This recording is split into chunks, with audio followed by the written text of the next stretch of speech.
Halo guys, balik lagi ya guys ya di podcast kami ya, podcast Dua Detektif bersama saya Oktaditya Dan Putra. saya juga Timothy Tangka.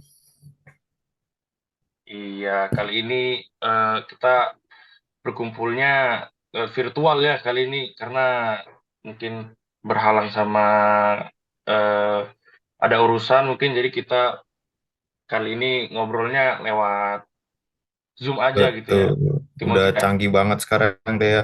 Asik nih sekarang kita bisa Iya, ketemuan secara online aja, nggak harus bisa langsung secara langsung gitu kalau ada hambatan ya kan. jelas. Sekarang itu teknologi udah canggih banget. Bener-bener. Nah, enak juga nih sekarang kan udah mau ngapa-ngapain tuh udah kebantu banget sama teknologi, udah canggih banget nih sekarang ya kan. Iyo, enak sih ya. Tapi kan nggak selalu sebenarnya kalau lu tahu pokoknya nggak semuanya itu positif gitu tentang teknologi. Pasti teknologi kan ada jeleknya juga. Wah, emang kenapa tuh? Emang bukannya teknologi tuh udah kayak berjasa banget gitu di kehidupan manusia karena sekarang udah maju kan. Nah ini nih, lu pernah nggak denger selama lu menjelajah internet nih ya, lu pernah denger Hmm. kata-kata deep web nggak tuh? Deep web. Apaan tuh deep web? Nah, kalau dari penggalangannya aja deep itu dalam. Web itu pasti website. Nah, deep web itu pasti website yang maksudnya bagiannya terdalam gitu di internet. Pasti kayak orang tuh nggak semuanya tahu ada kata-kata deep web itu mungkin. Oh, deep web ya. Ya. Kalau lu Iya, sendiri pernah coba akses gak? Eh, nggak lah kalau itu. Kayaknya nggak banget sih itu, nggak mau banget sih gue. Karena nggak, maksudnya nggak sembarang orang gitu bisa akses. Dan gue nggak mau device gue tuh kena virus atau kena hack. Karena deep web itu sangat berbahaya ya untuk teman-teman yang dengerin. Itu iya, bahaya banget deep web itu. bahaya juga ya kedengarannya. Emang di deep web tuh apaan sih sampai gak boleh sembarangan diakses orang? Emangnya ada apa sih di dalam deep web ini tuh, Teh? Ah, di dalam deep web itu banyak banget Timothy. Banyak banget. Pokoknya lebih dari apa yang pernah lu lihat di internet biasa. Justru karena webnya tuh nggak terdeteksi, makanya orang-orang tuh bisa masukin apa aja tanpa harus mikirin audiensnya.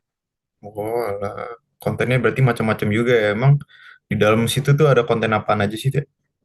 Nah, salah satunya itu konten-konten sadis, pembunuhan gitu, atau konten-konten pornografi, yang pokoknya nggak layak jadi tontonan umum, yang biasanya bisa kita mudah gitu aksesnya di YouTube. Yang kali ini tuh bener-bener kalau di deep web tuh yang nggak pernah ada di YouTube, yang eksplisit Hmm, banget gitu lah, bahaya. ngeri juga ya. Emang pernah ada kasus yang sampai diangkat jadi berita gitu nggak dari deep web? Nah, kalau itu ada, dan kasusnya ini nyangkutnya sama anak-anak sama wanita. Waduh, masih kecil ya berarti udah jadi pelaku kejahatan tuh. Bukan dong. Tapi Bukan. anak-anak yang jadi korbannya kali ini.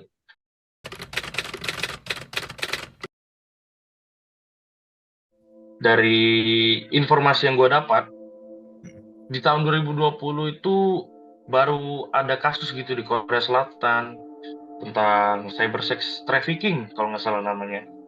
Nah, dia itu ada namanya Enrum kalau Handroom ya? nggak salah. Ya, Enrum benar. Oke. Enrum itu kasus ini tuh kejahatan apa ya? Dia tuh ancaman penjualan konten pornografi gitu di internet. Hmm, Dia tuh via Telegram.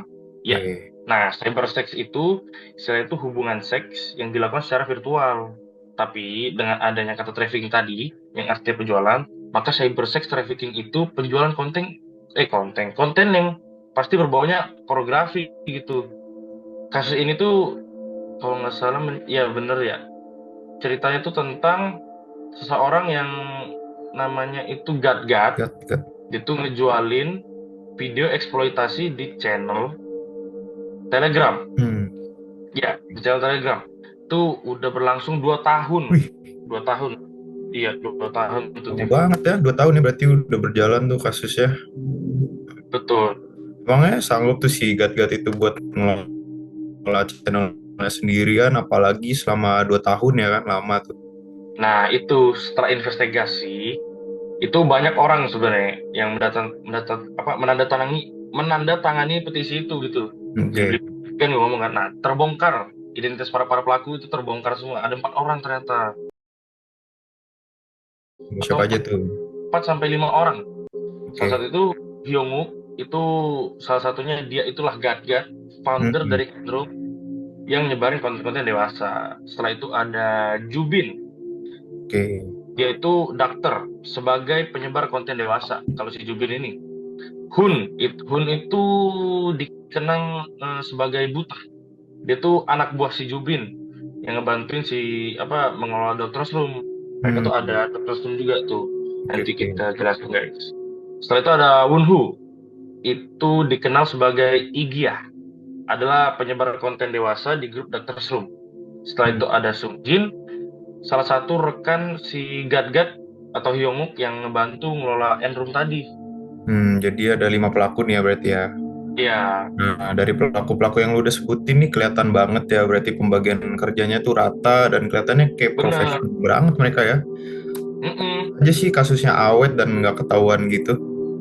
Nah itu, Nah, jadi penasaran nih gue sama ceritanya. Boleh dong coba lu jelasin kronologi nih, kejadian dari kasusnya gimana nih? nih, gue dengerin. Itu pokoknya, itu awalnya itu si Gat ini, tuh dia tuh suka banget mancing, dia tuh mancing cewek dulu tuh, ngeviralin hashtag Italgie namanya, yang artinya itu keluar dari keseharian. Nah ini tuh maksudnya itu agar si wanita yang sopan, alim gitu kan, dia tuh Hmm. ngupload konten berbeda 180 derajat gitu dari kehidupan sehari-harinya. Beda banget. Kayak orang itu beda jadinya.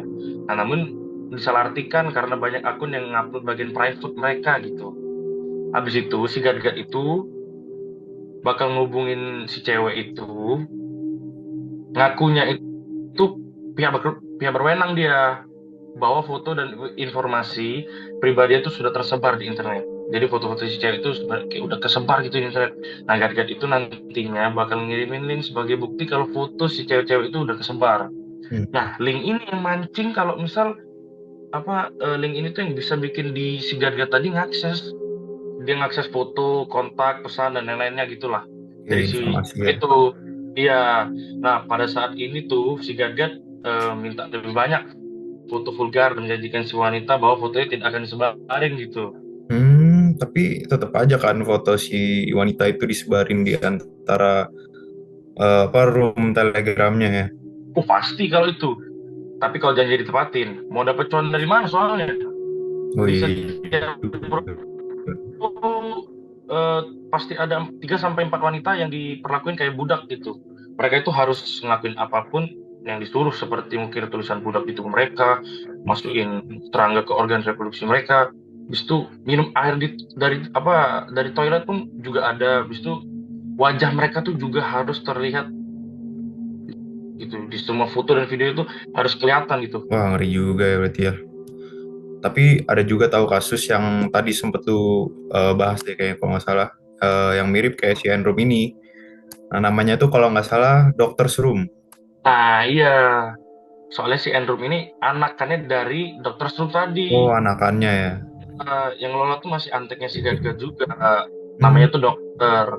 Bedanya kalau Enroom, dokter beda beda dari Enroom, dokter Strum itu mancing wanita muda pengguna Twitter.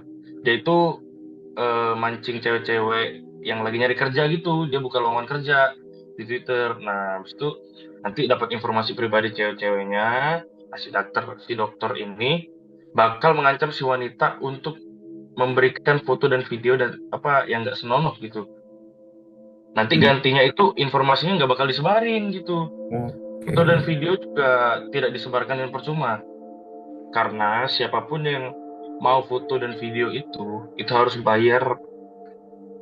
Pokoknya lumayan besar ya. Pokoknya dia tuh pakai cryptocurrency kalau nggak salah. Oke, kripto Iya, ya berarti. cryptocurrency benar. Oke, berarti Ya, ini semua tuh cuma buat ngasilin uang ya berarti ya. benar. Salah satunya pasti itu. Soalnya apalagi kan kalau bukan uang. Benar. Tapi di salah satu interview yang pernah gue denger nih, rekan dari Hyungwook itu si Gadget tadi yang namanya Sung Jin itu Hmm. ngaku dia bahwa dia tuh kecanduan pornografi dan penasaran. Oke. Nah, itu di interview JTBC, Jubin juga ngaku kalau dia itu dibayar sejumlah uang oleh seorang jurnalis gitu namanya Hmm. untuk celakain si Soki dan anak istrinya. Pada waktu itu Soki itu salah satu orang paling berpengaruh di JTBC. Oh iya ya. Nah ini nih gara-gara nyari uang secara gak halal dan gara-gara rasa penasarannya ya. Trauma, Bener, trauma tuh serta memori buruk tuh harus dirasakan oleh banyak orang jadinya. bener banget. Soalnya diketahui juga 74 wanita menjadi korban eksploitasi jadinya. Yang dimana 16-nya itu masih di bawah umur. Nah, Nah, dengan adanya tuduhan tadi, tindakan kekerasan, ancaman, dan paksaan, jadi mereka tuh kalau nggak salah udah ketangkep.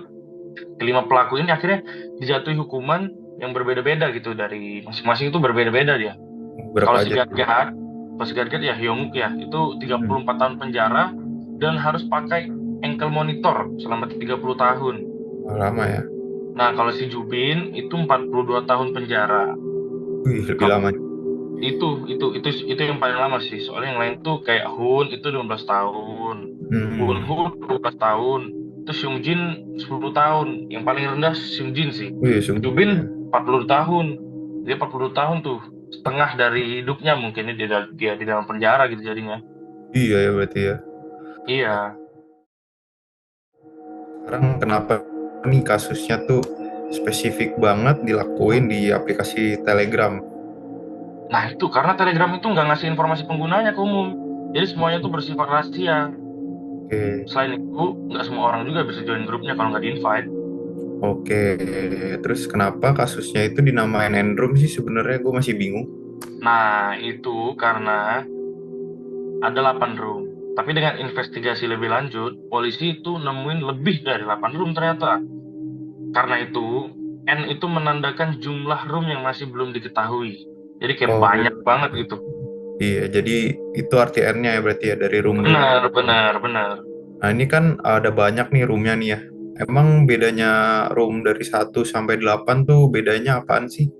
Anggota room satu itu hanya akan diberikan sedikit cuplikan. Kalau mau lebih, harus bayar lebih dia. Nanti di-invite lagi ke grup yang lain. Makin besar angka roomnya, maka lebih banyak konten dan tentunya lebih mahal juga harganya. Oke, jadi lebih banyak lagi ya berarti ya.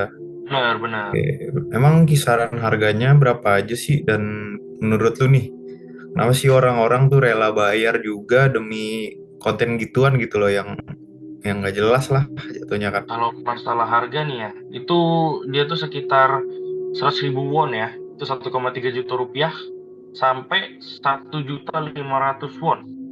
Atau Wih, sama dengan 20 juta rupiah. Nggak ngerti juga sih sama cara pikir mereka tuh nggak ngerti gua. Kalau udah nafsu gitu tuh, apa aja tuh pasti bakal dilakuin gitu. Uang nggak peduli lagi dia. iya ya, nafsu berarti ya. Bener, Bayar. iya. Oke.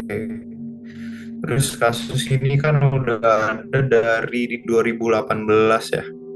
Bener-bener.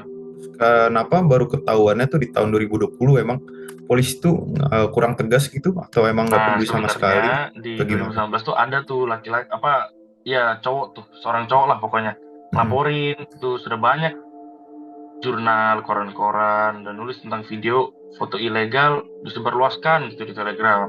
Nah, tapi karena kurangnya bukti, laporan tersebut tuh dianggap gak sah gitu, dicuekin. Selain itu karena pembayarannya pakai cryptocurrency atau namanya itu Monero, makanya Monero. polisi itu jadi susah gitu nge-track history pembayarannya kan nggak ada gitu, jadi susah Hmm. dibaca gitu. Iya ya, nggak heran sih soalnya kan Monero sendiri aja dikenal sebagai dark coin ya kalau nggak salah karena tingkat Hmm. keamanan yang tinggi makanya sulit dilacak. Hmm. Nggak cuma kasus ini juga, tapi banyak juga transaksi ilegal yang pakai Monero. Benar-benar. Misalnya pembelian senpi ilegal, narkoba, dan lain-lain juga. Nah, betul tuh. Selain itu, sama pihak kepolisian juga butuh waktu kan untuk ngumpulin detail dari kasusnya. Makanya nggak sembarang dibuka ke publik gitu. Iya bener lah, nggak sembarangan lah ya. Nah, menurut lu nih, kenapa sih korbannya tuh mau aja pas diminta buat kirimin foto-foto kayak gituan? Kalau gue sih yakinnya sih mereka tuh pasti nggak mau sih, bukannya mau. Mm-mm. Soalnya mereka tuh pasti terpaksa gitu kan. Soalnya Nah, pelakunya itu kan udah punya informasi pribadi dari si korban. Kalau si korbannya nolak, Ya pasti mereka juga takut kali ketahuan teman sama keluarganya kan. Iya sih bener. Berarti Tuh karena Tin. terpaksa berarti lah ya. Iya gitu sih Tin. Oke, oke.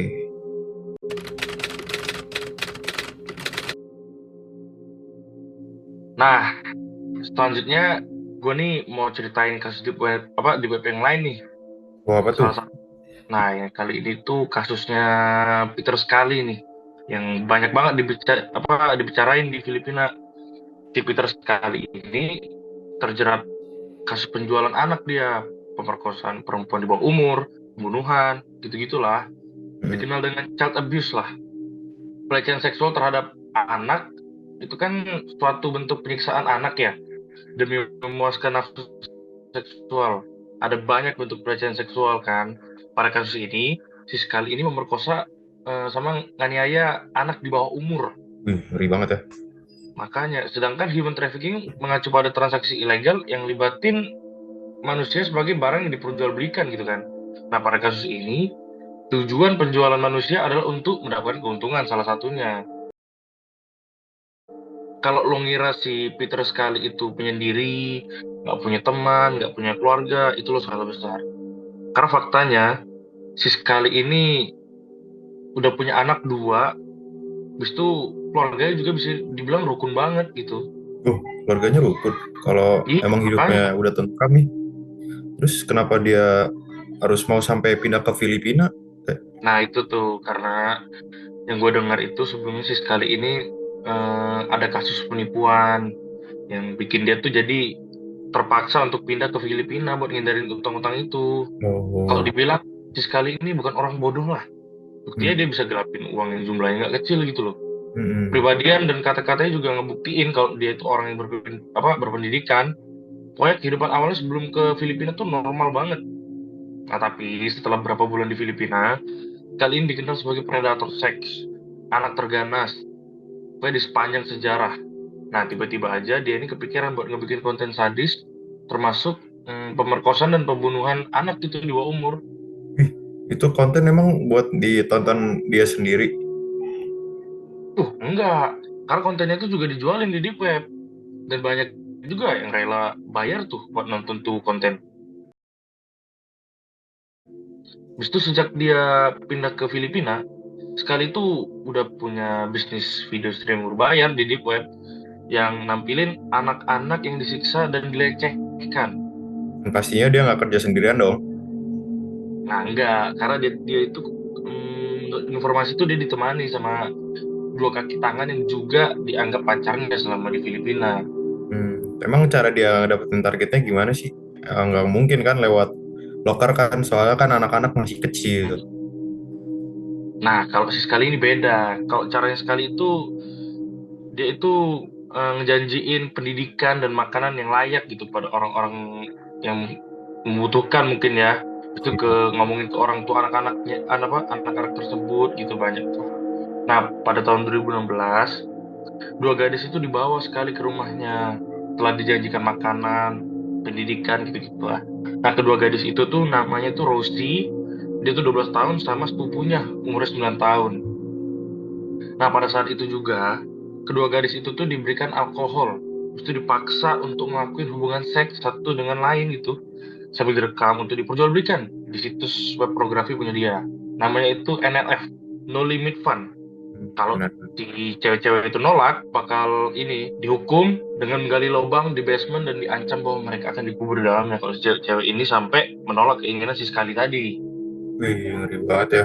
Nah, di websitenya sih sekali, emang ada nggak video yang terkenal banget sampai banyak yang diomongin gitu sama orang-orang? Nah, nah itu menarik tuh. Kalau dari situs yang NLF sekali tadi, itu ada Hmm. satu video yang paling banget terkenal yaitu Daisy Destruction. Oh, Destruction ya. Daisy di sini tuh Iya, bunga atau nama orang? Daisy di sini itu nama anak kecil. Jadi video Hmm. tersebut tuh terdiri dari 3 sampai 4 video pendek yang memperlihatkan dua orang pacar sekali menyiksa tiga anak-anak. Korbannya itu Daisy, Cindy sama Liza. Oh, tiga anak itu ya. Kalau Iya. hidupannya normal, terus kenapa dia sampai bikin-bikin kayak gituan sih? Apa dia nggak mikirin apa kalau seandainya nih si istri dan anaknya yang di posisi korban gitu? sekali tuh ngakunya kalau dia tuh pernah dilecehin gitu sama orang, sama pendeta, masih dia tinggal di Australia. Nah mungkin Hmm. karena trauma pas masa kecil dia, makanya dia tuh ngincer anak-anak kecil diperlakuin hal yang sama, berhubung anak-anak tuh masih lemah kan, nggak bisa ngelawan. Bener. Jadi gara-gara trauma ya. Mungkin Iya. sih, si sekali juga butuh pemasukan sih karena dia kan nggak punya Benar. kerjaan, sedangkan Mm-mm. pacarnya itu banyak ya. Nah itu bisa jadi, soalnya sekali view aja sekali tuh bayarannya $10.000 sama Ih, investor-investor dari deep web itu. Soalnya bodoh aja kalau nolak uang sebesar itu kan maksudnya. Dan dari iya. korbannya itu rata-rata wanita atau anak kecil yang nggak mampu ngelawan. Contohnya Hmm. kayak Liza, dia 12 tahun yang di Daisy Distraction. Cindy 11 tahun. Daisy 18 bulan. Itu semuanya di Daisy Distraction yang tiga tadi ya. Habis itu Hmm.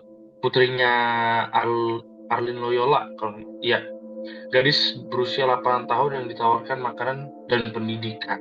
Setelah itu ada Leslie Margalo, dia itu 19 tahun. Nah, kalau dia korban penjualan manusia. Berarti Daisy itu tadi yang paling muda ya, 18 bulan, masih bayi. Iya, makanya. Si sekali tuh ketemu tuh kan anak-anak itu dari mana sih? Emang pungut dari jalanan atau gimana?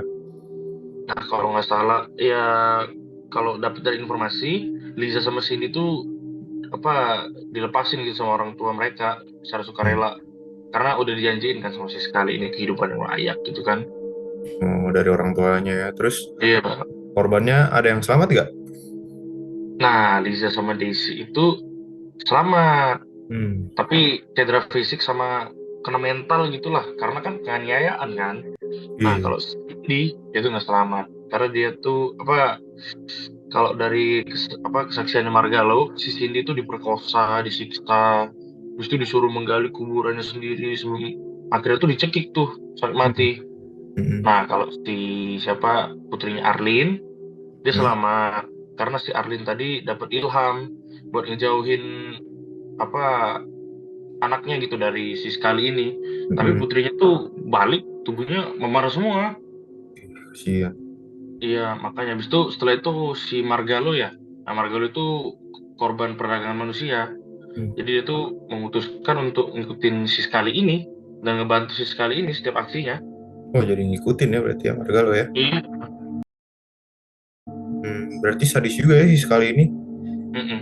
Gimana sih emang hukumannya nanti kayak gimana? Semoga sih setimpal ya sama perbuatan-perbuatannya mereka ya. Nah, awalnya sih sekali itu divonis hukuman penjara seumur hidup di Filipina. Karena Hmm. kan 75 dakwaan yang salah satunya kasus perdagangan manusia tadi, Iya. dan 5 diantaranya dakwaan perkosaan atas gadis di bawah umur.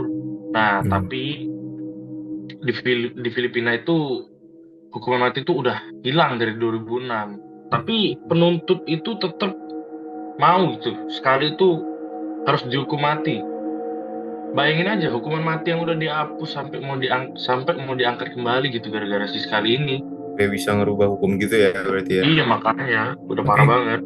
keputusan akhirnya gimana tuh? Nah, kalau keputusan si hakim itu sekali dan pacarnya Alvarez itu divonis 129 tahun penjara. Itu didenda 5 juta Filipin peso untuk keluarga korban. Sedangkan pacar lainnya yang Margalo itu divonis 126 tahun penjara. Terus itu dikabarkan juga bahwa si sekali ini akan menjalani 30 tahun di Filipina dan sisa tahunnya akan dijalani di Australia. Ih, lama-lama ya hukumannya berarti ya. Iya Nah, makanya. selain selain sekali sama kedua pacarnya ada lagi nggak pelakunya nih? Ada 6 orang lainnya yang terlibat dihukum juga. Ada Christian Ross dari Jerman, Haniel Caetano de Oliveira asal Brazil, Marshall Raskin asal Kanada, Alcia Chia, dia tuh warga lokal gitu yang bantuin produksi video. Sir Alexander Lau, ada Maria Dorosia Chia, dia warga lokal yang masing-masing dijatuhi hukuman 9 tahun karena bantu menculik anak-anak yang ditargetin sama si sekali tadi. Oh, ini teman-temannya nih dari beda-beda negara ya berarti ya. Iya, beda-beda negara dia. Nah, Peter sekali kan asalnya dari Australia nih. Hmm. Kok bisa sih dia ngelakuin kejahatan sampai ke Filipina gitu? Emang sih, sebenarnya dia tuh dari Australia, tapi karena dia tuh ngutang tadi, Oh jadi iya, dia tuh keluarganya pindah dia ke Filipina, cabut aja gitu. iya emang dia dari keluarga nggak mampu di Australia sana. Harusnya sih bukannya nggak mampu ya, tapi sekali itu udah terlibat 117 kasus penipuan yang melibatkan real estate juga. Dia tuh Hmm. dikejar-kejar gitu para sama siapa? Sama realtor-realtor yang nyebabin dia tuh akhirnya pindah ke Filipina. Oh gila juga ya, gara-gara utang nih, jadi ngerembet ke kasus lebih parah nih. Iya, makanya. Oh, oh. Terus gimana kasus ini bisa terungkap dan sekali bisa menjadi tersangka? Oh iya dong. Nah, salah satu dari pacar sekali tadi itu merasa kasihan gitu ngeliat anak-anak dirantai kayak binatang. Akhirnya dilepasin anak-anak itu sama si pacar tadi, terus dilaporin ke polisi tentang kejadian-kejadian apa yang udah dialamin gitu. Hmm, akhirnya dilaporin juga ya berarti ya. Iya, Oh, emang butuh berapa hari tuh sampai akhirnya perbuatan sekali ketahuan sama polisi? kalau menurut informasi itu cukup 5 hari sampai pacarnya itu mutusin kalau mau ngelapor gitu ke pihak berwenang. 5 hari doang. Mm-mm. Nah, menurut lu nih Teh, kenapa ya orang-orang rela membayar mahal-mahal buat video kejahatan kayak gitu sih? Kalau menurut gue ya, itu mereka tuh mungkin punya fantasi tersendiri ya, Hmm, apa terhadap kejahatan kayak gitu. Sehingga kalau mereka kayak gitu tuh udah ngeliat apa rela gitu ngeluarin uang berapapun demi video kayak gitu supaya dapat muasin diri mereka sendiri gitu. Sebelumnya kan lu bilang nih, si Mm-mm. Sekali tinggal sama pacar-pacarnya.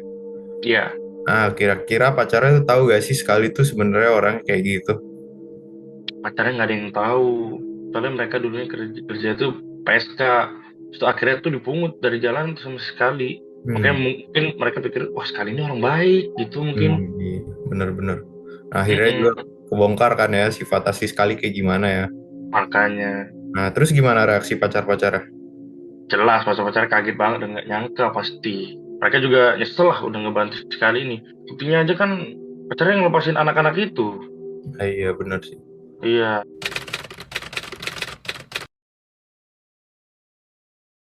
Nah, Tim, kalau Hmm. dari dua kasus tadi tuh, gimana kalau menurut lo?